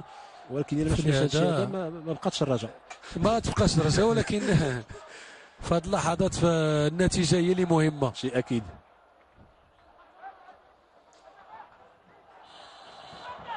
سامي تاج الدين خذ الكره للزمامه، زمامه تيمر الكره ولكن ضربت في احد اللاعبين وخرجت للتماس، تماس لفائده فريق الرجاء. الوقت يمر بسرعه. تلعبوا الان دقيقه 16 من الجوله الثانيه، اي الدقيقه 59.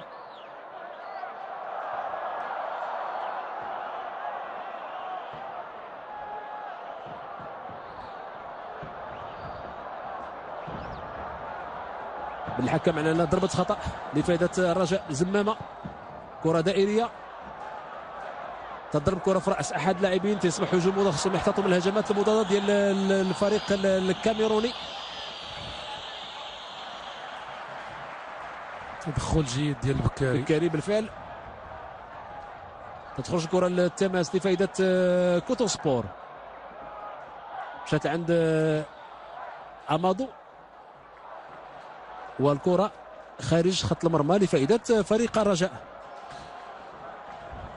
المستوى ديال المقابله او الايقاع ديالها شويه تزل، وكذلك حتى الجمهور ما بقاش الحماس ديالو كثير اللي يخليه يفيق اللاعبين ديال فريق الرجاء، لان هذا الشوط هذا ما بداش بحال الشوط الاول اللي شفنا ديك البدايه ديالو كانت خلات فريق ديال كوطون اللي ما يطلعش من الدفاع ديالو.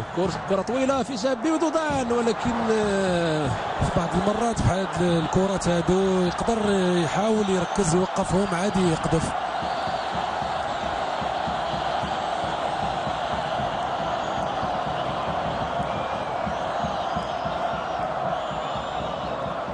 ثلاثة ديال اللاعبين ديال فريق الرجاء اللي تيستعدوا الآن. فرانسوا بوشروان، كرة عند موسى سليمان، كرة أرضية، فرصة لفائدة، ولكن الحكم المساعد الأول تعلن على التسلل ديال محمد علي ديالو. ثلاثة ديال اللاعبين اللي تيستعدوا، فرانسوا، أبو شروان،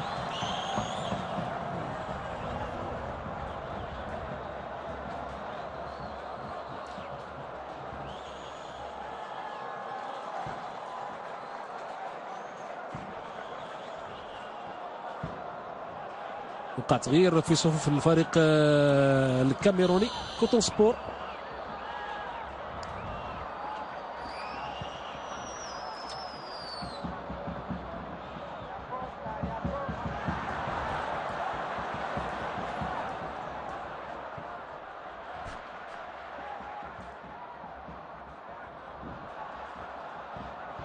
زمامة يكون تغيير في الهجوم، لان الثلاث لاعبين اللي تنشوفهم تيقوموا بحركات تسخينيه كلهم مهاجمين.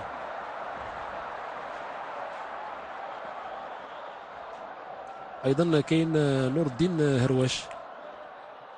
الكره في التماس لفائده الفريق الكاميروني كوتون سبور. في التماس كره طويله تترجع من طرف عبد الواحد عبد الصمد، ولكن مشات الكره لوسط الميدان. لاعبين ديال فريق كوتون سبور ما عليهمش حراسه. كره خطيره مثل هذه الكرات. فريق وسط الميدان فريق الرجاء اللي شويه ما بقاش تيراجع يرجع يدافع، هذا اللي تيخلي بحال هاد الفرص هادو تاع الفريق ديال كوتون سبور. شاهدنا المقابله اللي اضاع فيها فريق الرجاء البيضاوي اكثر من 3 ديال الاهداف اللي هي حقيقيه للتسجيل. في جوج ديال المحاولات كاد فريق كوتون سبور انه يوصل للمرمى ديال مصطفى الشاذلي.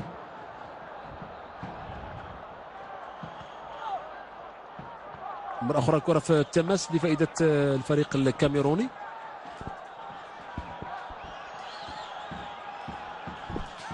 يمكن اوري ميشي راه يدخل واحد النفس جديد، لان فريق الرجاء واللاعبين شويه يمكن خاصه المهاجمين وقع عليهم شويه ديال العياء. خروج ديال مصطفى الشاذلي، كرة طويلة ديالو، وهذا شيء طبيعي. ايوه وهذا شيء طبيعي، لان المهاجمين ديال فريق الرجاء قاموا بواحد الشوط الاول اللي كان في مستوى كبير، الايقاع ديالو كان عالي، بحيث انه الشوط الثاني صعيب علينا نمشيو في نفس الايقاع. ما نساوش شهر رمضان اللي تختلف فيه كل شيء.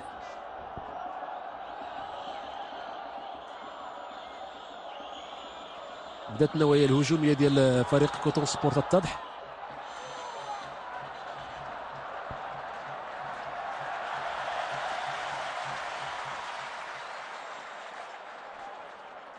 تلاعب المهاجم ديال فريق كوطون اللي بغى يطالب بضربه جزاء، والحكم عطاه ورقه صفراء.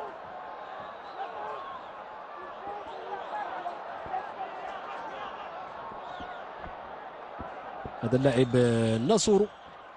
اذا ضربه خطا غير مباشره لفائده فريق الرجاء، تنفذ من طرف مصطفى الشادلي. كره طويله،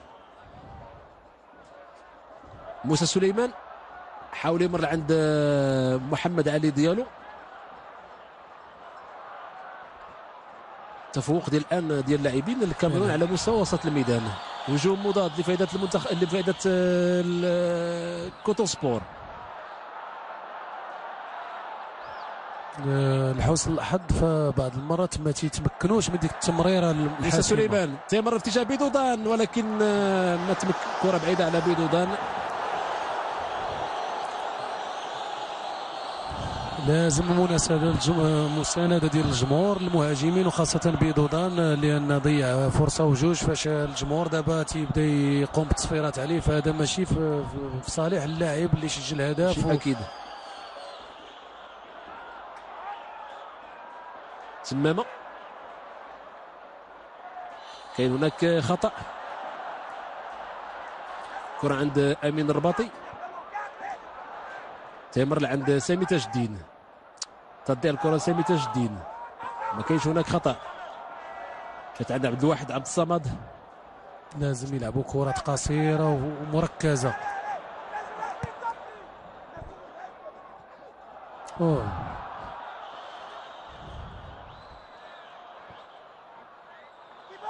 كرة في التماس لفائدة فريق الرجاء.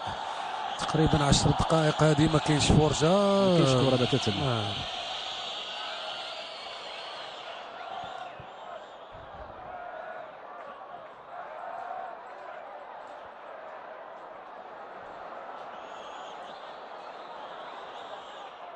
تدخل جيد ديال نور الدين القاسمي. كرة طويلة، ما كاينش هناك تسلل. محمد علي ديالو تمريرة في اتجاه بيدودان، ولكن الكرة أقرب للمدافع الأوسط. مدافع أوسط اللي دار حركة دفاعية في مستوى كبير. دائما التمريرات الأخيرة والحاسمة فريق ديال لحسن الحظ فريق الرجاء ما تيقوموش بها اللاعبين ديال الكاميرون. هجوم الآن لفائدة فريق الرجاء البيضاوي، محاولة التمرير ولكن صدمت الكرة بأحد اللاعبين تخرج التماس. كان هجوم جميل ديال فريق الرجاء اللي خصو يضغط الآن على المرمى ديال فريق كوتون سبور. محاولة تمرير، كرة دائرية ديالو، ضربة رأسية ولكن بعيدة على المرمى.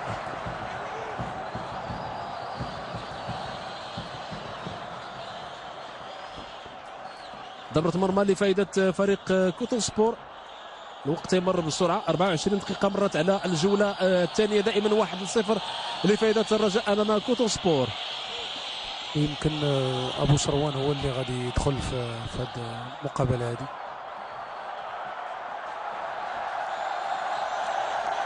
لا يكون متعطش باش يلعب واحد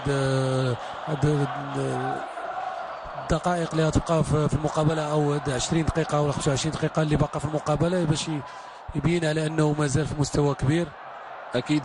والرجوع ديالو من قطر ما يكونش اثر عليه. بالفعل كان هناك خطا، فإلا ما نفعت شيء العمليات الثنائيه يمكن تكون ضربه ثابته او كره ثابته، يمكن تحل هذه العقده الان اللي موضوعه امام اللاعبين ديال فريق الرجاء البيضاوي على مستوى التهديف. يعني جاء الهدف تقريبا من كره ثابته، ممكن يكون الهدف الثاني ايضا من كره ثابته. يكون التركيز منا، يمكن اللاعب زمامه هو اللي غادي يقذف هذه الكره هذه.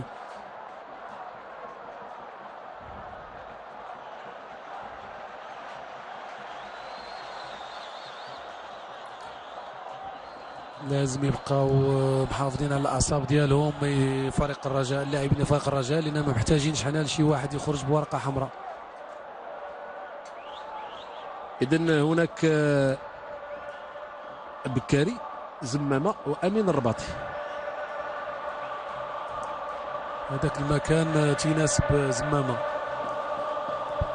تيبان امين الرباطي تهيئ تنتمنوا باش يسجلها، لان كاد يسجل خطأ مباشر في الشوط الأول.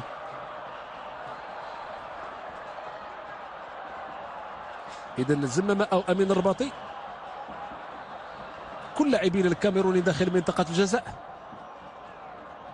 أمين أو زمامة إنما عليا ما كانتش مركزة. فملي تيكون واحد الوقت باش تقذف الكرة، ملي تيكون الحائط ديال الفريق الخصم تيتحرك كثير يخلي لك مشاكل كثيره، فهذا هو اللي تيخليك ما تقذفش قذفه مركزه. الان غادي يوقع تغيير، خروج بيدودان مسجل الهدف ديال فريق الرجاء ودخول هشام ابو شروان.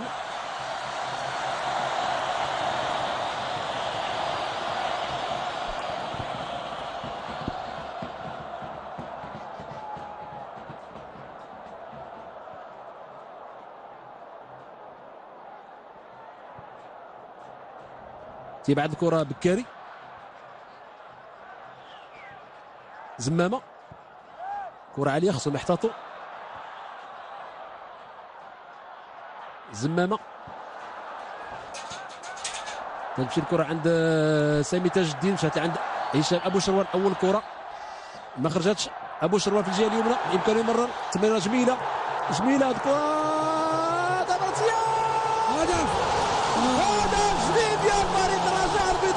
ابو شروان. كل شيء كان فيه جميل من البدايه ديالو حتى النهايه، كل شيء فيه جميل، الطريقه باش بدا الكره ابو شروان من الجهه اليمنى.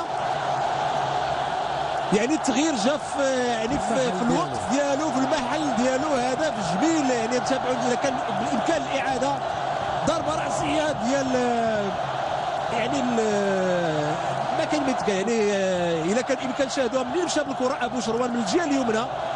تشاهدوا الاعاده من مختلف الزوايا، ضربه راسيه ديالو اللي ما تركت اي حق. لا، جوج ديال اللاعبين داخل المرمى، والهدف الثاني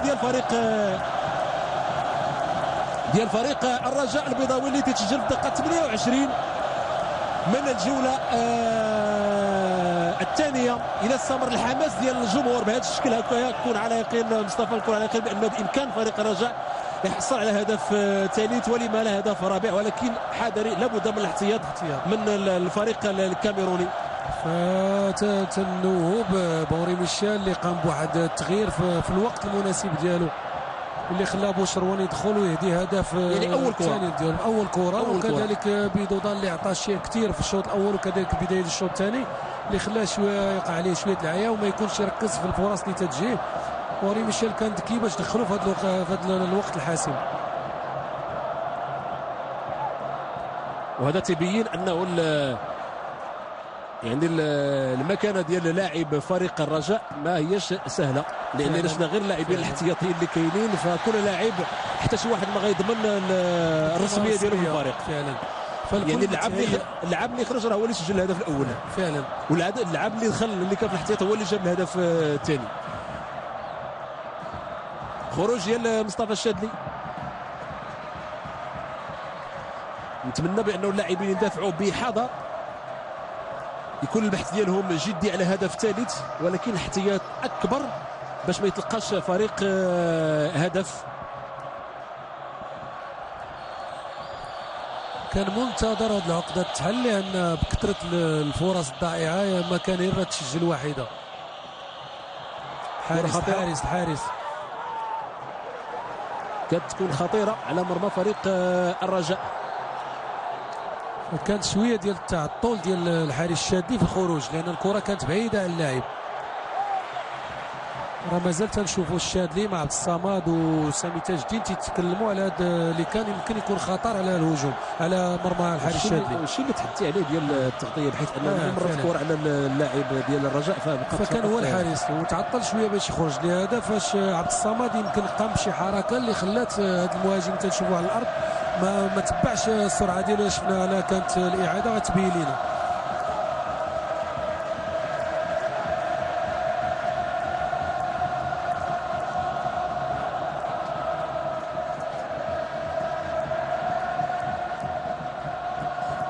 إذا خروج اللاعب نصور رقم 19.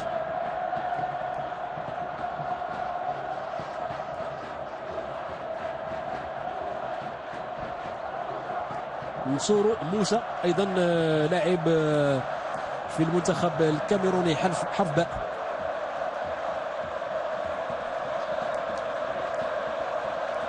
تفدات الكره في الجهه اليمنى.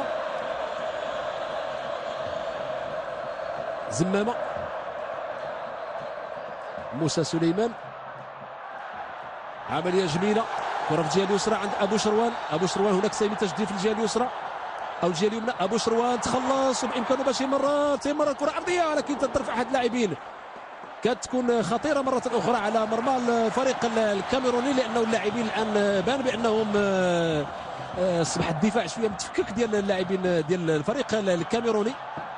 هجوم مضاد سمح تاتو. تلاحظوا بانه ثلاثه ديال المهاجمين الان. لازم الرجوع ديال وسط الميدان ديال فريق الرجاء بسرعه يرجع للمكانه ديالو.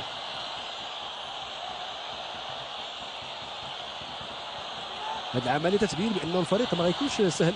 كره عاليه فعلا في هذه العمليه تيبان بانه في الملعب ديالو ما غيكونش سهل فعلا. يعني هادشي هو اللي تيخلينا نقولوا بانه كل ما فريق الرجاء كسب باعلى حصه وحافظ على النظافه ديال الشباك ديالو، كل ما كبرات الحظوظ ديالو في المقابله ديال الاياب.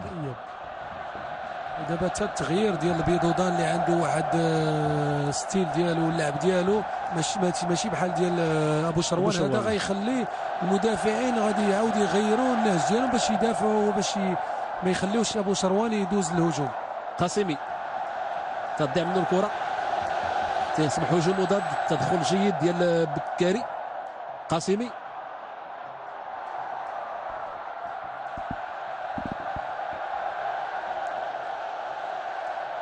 ما يدخلش فريق الرجاء في الفخ اللي تيهديه ليه دابا الجمهور ديالو بالتمريرات القصيره، لانها مباراه حاسمه لازم يبقاو مركزين على اللعب ديالهم. امين رباطي ابو شروان المباراه اللي عندنا هنا منتصرين فهذه كره طويله ولكن تمكن المدافع كيبونغ بيرجع الكره. تدخل جيد ديال سامي تاج الدين. كما قلت الاخ سعيد، كون كانت هذه هي المباراه الاياب والفريق رجع منتصر باصابتين فيقدر يتجاوب مع الجمهور ديالو باللعب اللي تنعرفوه عليه فريق الرجاء، ولكن باقي ما تحسماتش المباراه بهذه الدقائق ديالها، وكذلك المباراه ديال الاياب. عمليه جميله اتجاه ابو شروان، كاين هناك خطا، الحكم علاش على ضربه خطا. تصبح هجوم مضاد، خصهم يحتفظوا دائما من الحملات المضاده، لانه كما قلت لاعبين عندهم امكانيات. لاحظوا كانت هناك لمس يد ولكن الحكم ترك الامتياز، ما كانتش الكره عند اللاعب الكاميروني. الحكم توجه انذار لعبد الواحد عبد الصمد، شفتو قرط في راسو، ما عرفتي واش عنده انذار اخر يمكن يحرموا من بدون شك عنده انذار. فعلا هذه الحركه تتبين بانه ما غيلعبش المقابله ديال الاياب. هذه العلامات فعلا ولكن كون دازت الكره الميداليات كانت صعبه ماشي دار عمدان، وما كاينش شي خطر اللي غادي يكون على فريق الرجاء. اذا ضربه خطا لفائده كوتون سبور، كره طويله خصهم يحتاطوا. موسى سليمان الحكم شاف بان هناك ضربه خطا لفائده فريق كوتون سبور. راه احتكاك بالكتف، هذا مفاجئ باش الحكم يصفر على هذا الخطا هذا.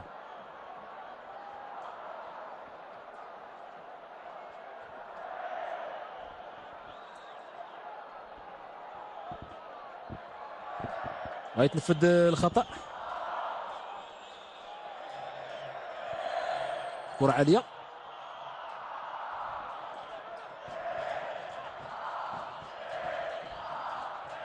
محاولة تسديد، دائما الكرة خطيرة، كرة عالية داخل منطقة الجزاء. كاين هناك تسلل بالفعل، الحكم على تسلل ديال أحد اللاعبين، يمكن يكون ديال حمدو اللي دخل خلال الشوط الثاني. سوسي حمدو اللي هو الهداف ديال الفريق اللي تحمل رقم 9 في البطولة الكاميرونية. لازم من هدف ثالث، لان كما تكلمنا على البعد ديال المدينه اللي غتلعب فيها المباراه، وكذلك الملعب اللي ما يكونش فيه اللي صغير اللي يكون فيه جمهور يمكن غيكون قريب من العشب. وضفنا لهم العمليات الهجوميه التي قاموا بها اللاعبين الكاميرونيين فعلا. اعتقد بان تكون في الحسبان. اللاعبين خصوصا الخط الامامي عندهم لاعبين سراع وكاينه الامكانيات التقنيه لا باس بها. هذا كل ما يعني الفريق ديال الرجاء حاول يامن النتيجه ديال المقابله ديال الاياب كل ما غيكون افضل. غيوقع تغيير الان في صفوف الفريق الكاميروني. دخول سوسيا حمدو، هذا اللي قلت الهداف ديال الفريق اللي غيدخل الان، الهداف اللي خلاه في الاحتياط، وغيدخل مكان ناصورو موسى. هذا هداف اللي كان نشيط. هذا اللاعب اللي خرج دابا كان نشيط في الهجوم. ضربة خطأ كما تنتكلموا على لابد الرجاء هنا في هذه المقابله يحسن من المباراه ديالو او التاهيل ديالو باكثر من هاد الهدفين هذه، لان شفنا المباراه ديال نصف النهايه والادغال اللي عاشوا في فريق الرجاء، وكان يمكن كان يقدر ينهزم في المباراه اللي دازت. غيتنفذ الخطا، كره عاليه، ضربه راسيه خطيره خطيره خطيره، لمسات العارضه في الوقت اللي مصطفى الشاذلي اصطدم بالعمود الايمن.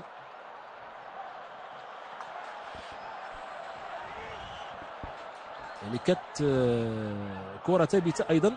لاحظوا الضربه الراسيه كانت، ولكن رغم ذلك الشاذلي كان في المكان كانت غتدخل في الشباك، كان هو في محله. وهنا تنشوفوا الاهميه ديال ضربات الخطا.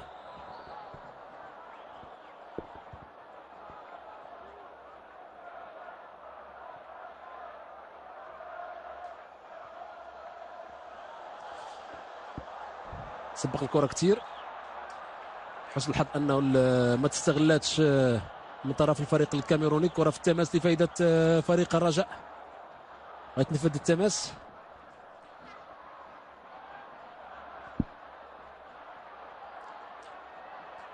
عبد الواحد عبد الصمد تيبعد الكره، ما تمكنش منها سامي تاج الدين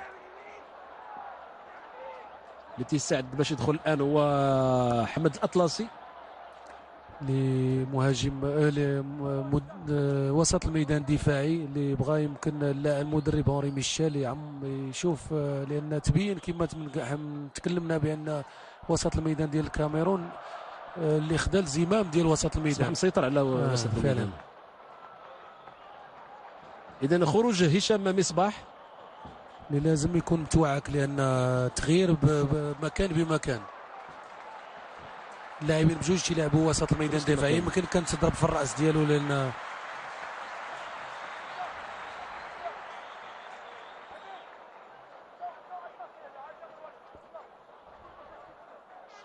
اكيد انه تضرب فعلا بين الاثار ديال الدم على فعلا.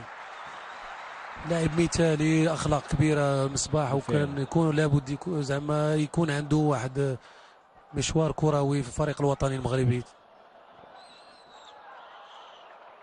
زمامه ما تمكنش من الكره، لكن يسترجعوها اللاعبين ديال فريق الرجاء. تمير عند ابو شروان، نزل الكره عند زمامه.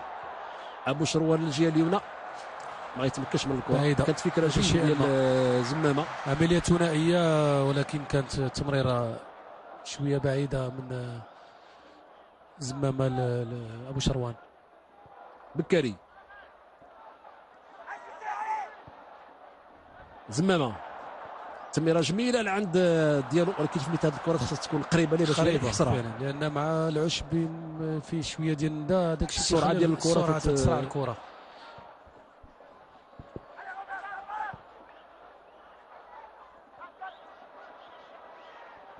هجوم لفائده كوتو سبور، تمشي لعند كيبونغ.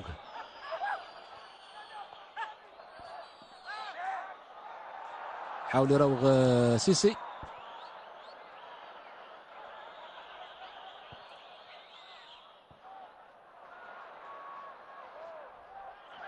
هجوم لفائده فريق الرجاء. كره جميله لعند ابو شروان، لكن الكره بعيده بعيده بعيده بعيده.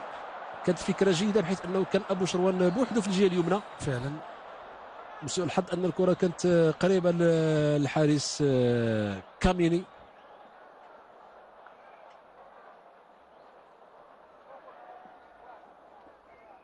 لاعب فريق الرجاء اللي متوعك في العشب اللي تشوفوا بعض اللاعب اللي تيحاول يوقفوا. حوالي 4 ديال الدقائق على نهايه المقابله او انتهاء ال 45 دقيقه الثانيه. 2-0 لفائده الرجاء امام كوتون سبور.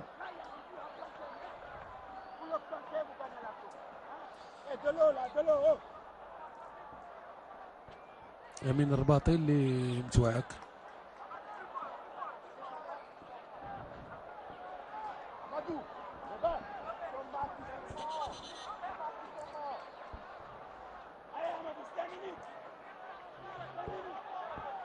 الكره الكاميرونيه اللي تطورت بشكل كبير خلال السنين الاخيره، في الوقت اللي كانت تعتمد على فقط على اللياقه البدنيه لما ضفت لها الفنيه فاصبحت رائده على المستوى الافريقي. كذلك من الناحيه التكتيكيه.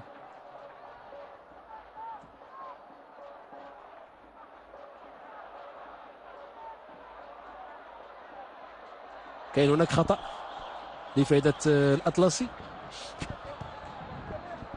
غيتنفذ الخطا من طرف نور الدين القاسمي.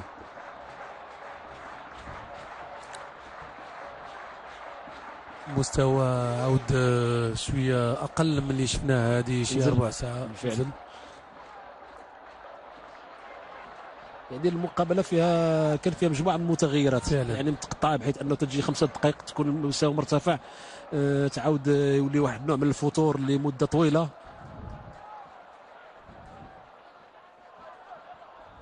كره طويله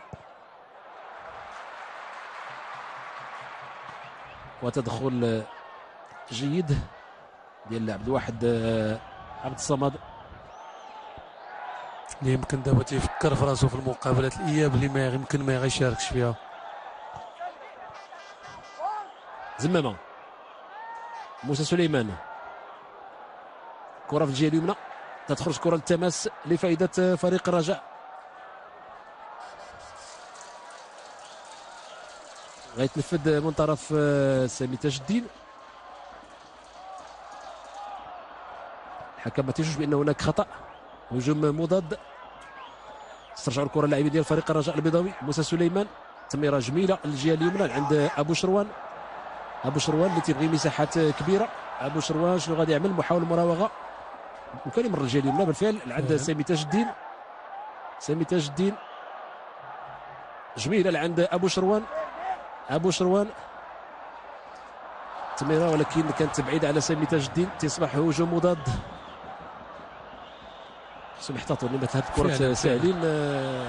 تلاحظوا بانه اللاعب الكاميروني رمى الكره وراء المدافعين وبالتالي صبحوا قريبين للمرمى ديال الحارس مصطفى الشاذلي. بكاري اللي قايم بواحد المقابله في مستوى كبير، لان تيكون دفاع، لان في هذه الكره هذه اللي شفناها كان تاج الدين اللي مدافع ايمن او كان مهاجم ايمن تيلعب في الجناح الايمن كان طالع، وفي نفس الوقت قاسمي تا هو كان طالع. داكشي علاش تلعبت الكره على ظهر القاسمي اللي كانت خطيره.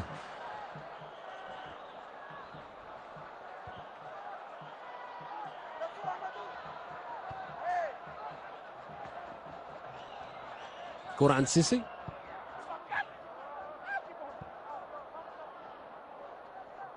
ابو شروان، محمد علي ديالو عند موسى سليمان. موسى سليمان غيكون الامين الرباطي، لكن خصهم يحتاطوا من هذه الكرات.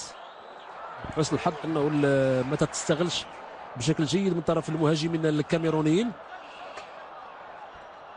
سامي تاج الدين 4 ديال الدقائق كوقت اضافي.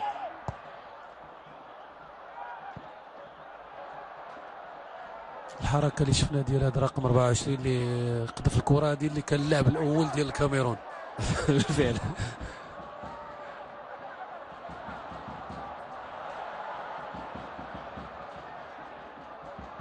كرة على الارض احسن ما يكون في اللعب ديال فريق الرجاء. عمليه جميله ديال موسى سليمان، محافظ على الكره بامكانه يمر الجهه اليسرى بالفعل، تيمرر كره ارضيه، فرصه ولكن مشات محاديه.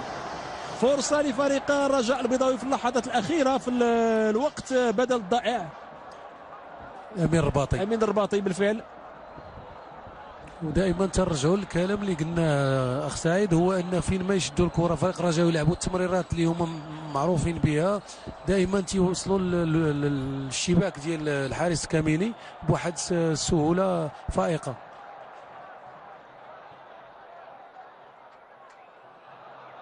كره في التماس لفائده الرجاء.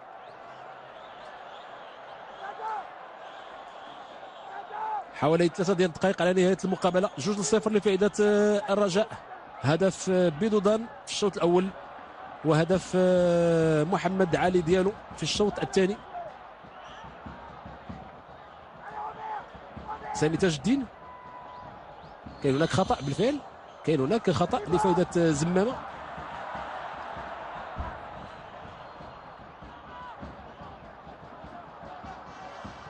زمامه تمريره عند سامي تاج الدين. موسى سليمان تمريره جميله عند ديالو بامكانه باش يمرر تمريره ولكن بعيده عن المرمى.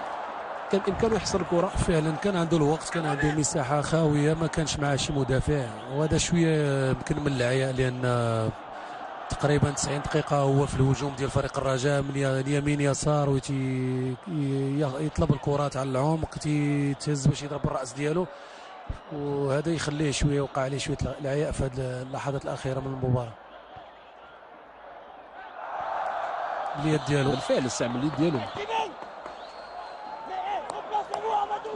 اذا ضربه خطا لفائده الرجاء. فد الخطا من طرف زمامه. كره عاليه تتمشي لعند ابو شروان. شنو غادي يعمل؟ تمريره جميله ولكن بعيده، ما كاينش هناك فقط مهاجم واحد، غتمشي عند اللاعب ديال فريق الرجاء البيضاوي عند محمد علي ديالو تيرفع الكره ولكن مشات عند المدافعين، تتخرج للركنيه. ركنيه لفائده فريق الرجاء في اخر دقيقه المقابله. زمامه تيمرر عند سامي تاج الدين، تسديده قويه، دائما الكره خطيره عند ابو شروان، نزل الكره بالقدم ولكن بعيده، او تمكن منها بالفعل، تمكن منها تسديده ارضيه ولكن مشات عند المدافعين ديال الفريق الكاميروني اللي تيبعدوا الكره. الان بقى رجل لرجل، ترجع الكره.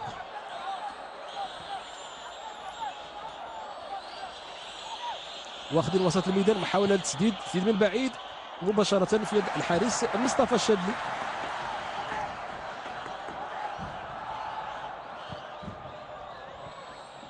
كره طويله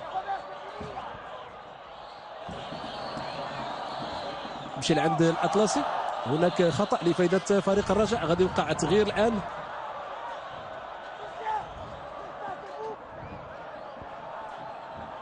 زمامه.